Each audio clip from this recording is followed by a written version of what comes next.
তৃতীয় এবং সবচেয়ে নির্মম শাস্তিগুলোর মধ্যে একটি ছিলেন বাঁশ দিয়ে হত্যা করা। এটি প্রথম ব্যবহৃত হয় চিং সাম্রাজ্যের আমলে। পদ্ধতিটি ছিলেন অত্যন্ত নিষ্ঠুর। অপরাধীকে বাঁশের উপর চেপে শুইয়ে রাখা হতো। আমরা জানি বাঁশ খুব দ্রুত বৃদ্ধি পায়, আর এই বৃদ্ধির ফলে বাঁশ অপরাধীর শরীর ভেদ করে চলে যেত। অপরাধীর মৃত্যু হতে কয়েক ঘন্টা থেকে একদিন পর্যন্ত সময় লাগত।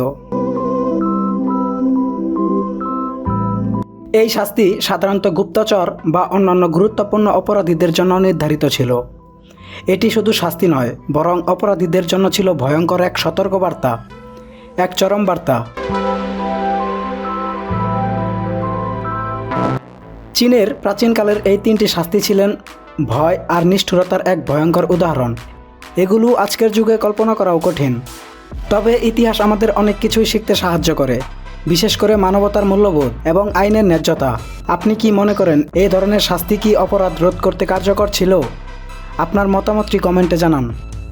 আর হ্যাঁ, ইতিহাসের এমন অজানা তথ্য জানতে আমাদের জ্ঞানপ্রসাদ চ্যানেলটি সাবস্ক্রাইব করতে ভুলবেন না। ভিডিওটি ভালো লেগে থাকলে লাইক দিন এবং শেয়ার করুন। দেখা হবে পরবর্তী ভিডিওতে।